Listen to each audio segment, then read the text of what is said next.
You thought it would satisfy you. Her skin, his hands, the heat, the mess, the release. For a moment you felt full. Alive. But only for a moment. Now you're lying there, heart thudding in your chest, eyes staring at the ceiling, asking yourself, is this all there is? You've given away something you didn't know was priceless. Not just your time, not just your touch, but your power.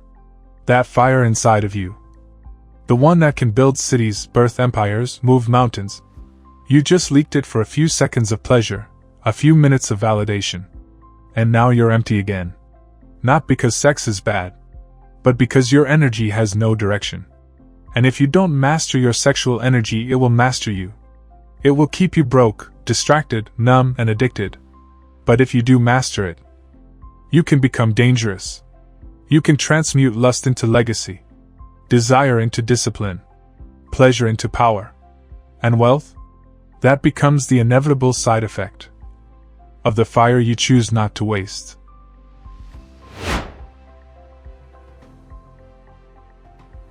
You've been lied to. You were told sex is just a release, a reward, a recreational act. But what no one told you is that sex is energy, and energy is currency. You're not broke because you lack money. You're broke because you're leaking energy. Every scroll through porn, every late-night hookup, every fantasy that pulls you out of focus.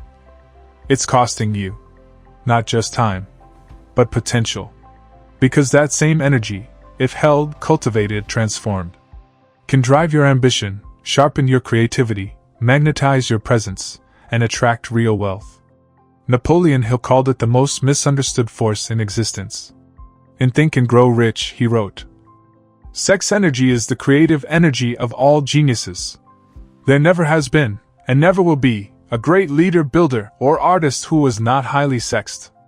But those who learn the art of transmuting this energy rise to power and wealth." He didn't mean celibacy.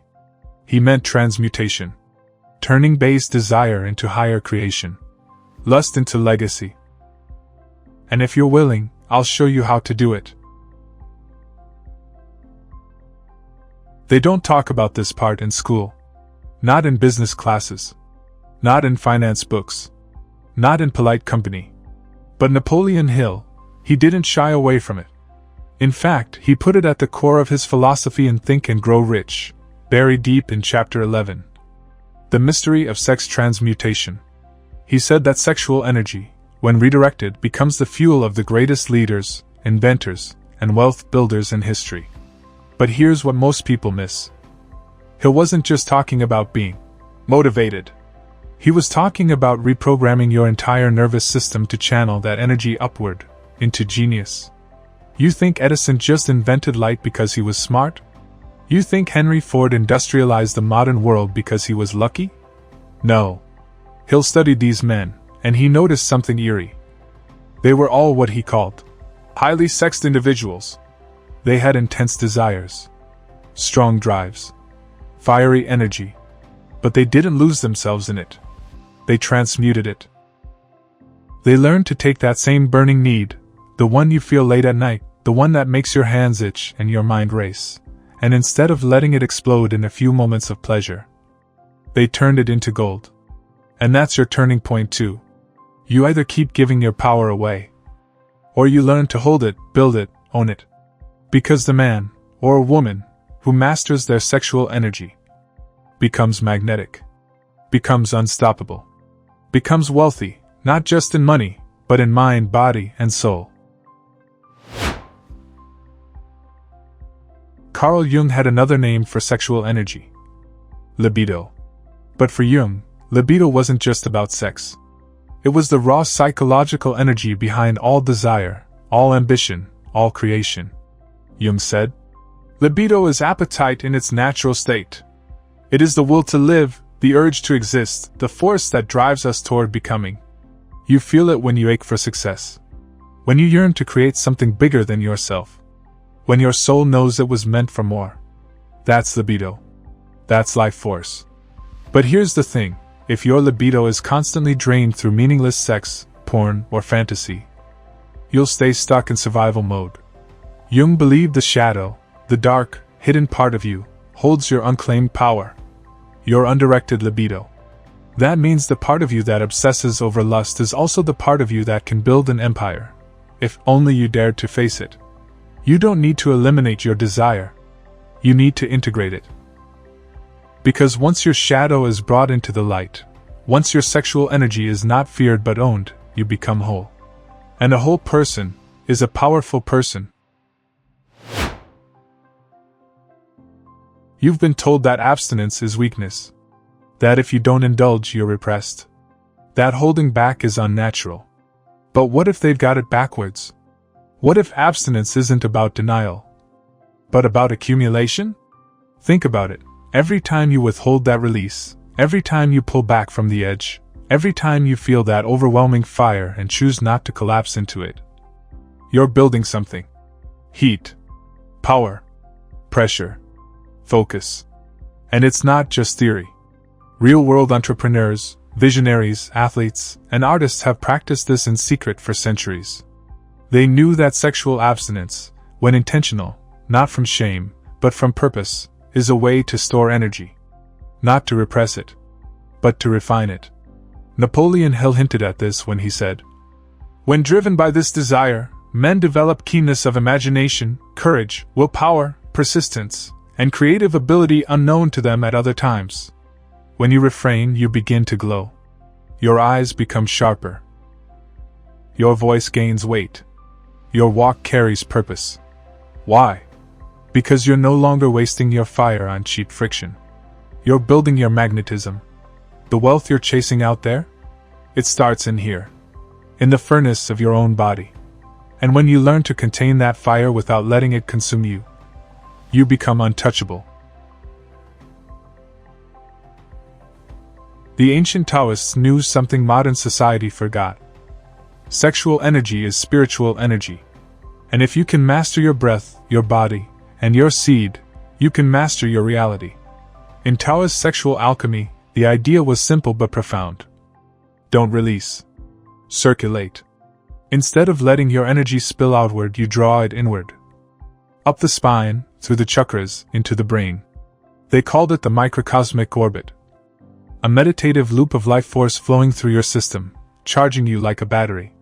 And when practiced with discipline, this loop becomes the foundation of unshakable focus, radiant presence, and inner wealth.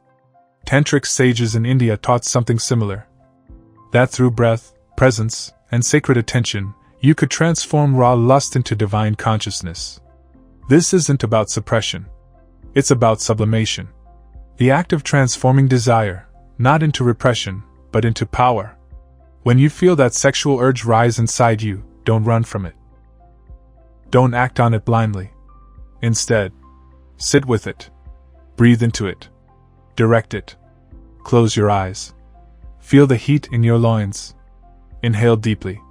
And as you exhale, visualize that energy moving upward. Into your belly. Your chest. Your throat. And finally, your mind. Let it sharpen your vision. Fuel your words. Illuminate your decisions. Because when your sexual energy becomes conscious, so do your choices. And every choice you make from that place builds wealth, not just in your wallet, but in your being.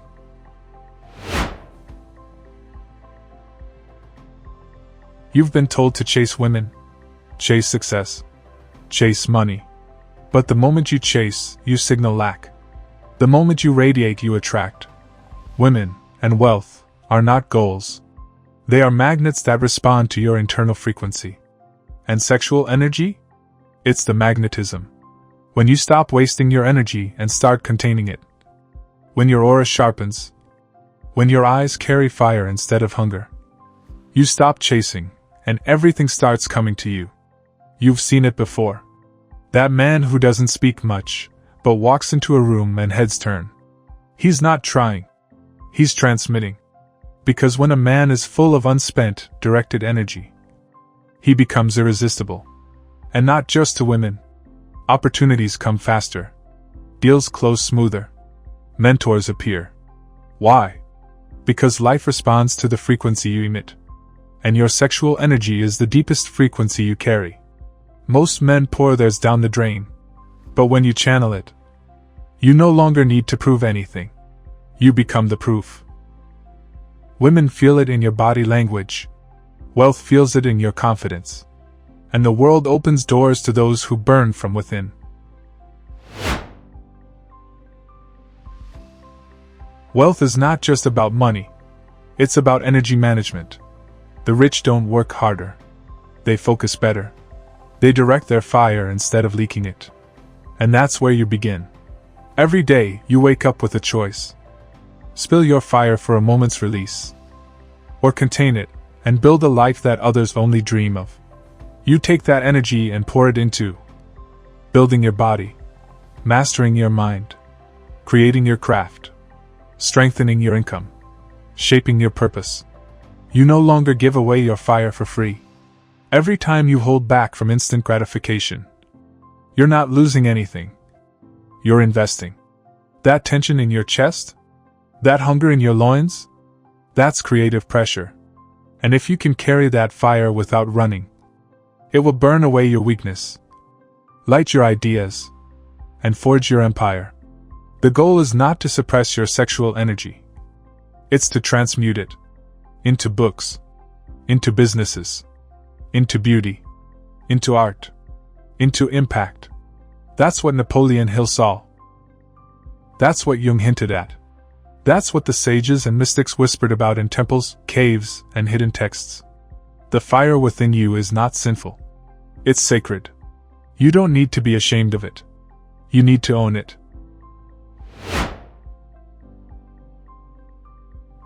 Here's the truth no one told you. You are not meant to chase wealth. You are meant to become it. The wealth you seek is not sitting in a vault, guarded by gatekeepers. It's sleeping inside you. Coiled like a serpent. Burning like a forge. Waiting like a storm. Sexual energy isn't just the drive to mate. It's the urge to create, to expand, to conquer, to build, to transform. And once you master it, you stop being a beggar in your own life. You become the creator. The world shifts around men and women who hold their fire, who don't give it away cheap, who turn it inward and let it burn brighter and hotter until it fuels revolutions. First inside them, then around them. You don't become wealthy by accident. You become wealthy by refining who you are, until your very presence demands it. And when you walk through the world with that kind of power, the right people feel it. The right doors open. The right timing aligns. Because you're not operating on lust anymore. You're operating on purpose. And purpose, when backed by sexual mastery, becomes destiny. So now the question is not, how do I get rich? The question is, how much of myself am I willing to master? You've felt the craving. You've felt the loss after release. You've felt the hollow of chasing dopamine instead of dreams. But now, you feel something else. The stirring. The pressure. The fire. This isn't lust. This is life force asking to be born again. Don't waste it. Don't numb it. Don't fear it. Channel it. Build with it. Rise with it. Because wealth is not just about what you own. It's about who you become. When you stop leaking energy and start embodying power, you are the vessel. You are the flame. You are the source. Now go and become the wealth you were always meant to be.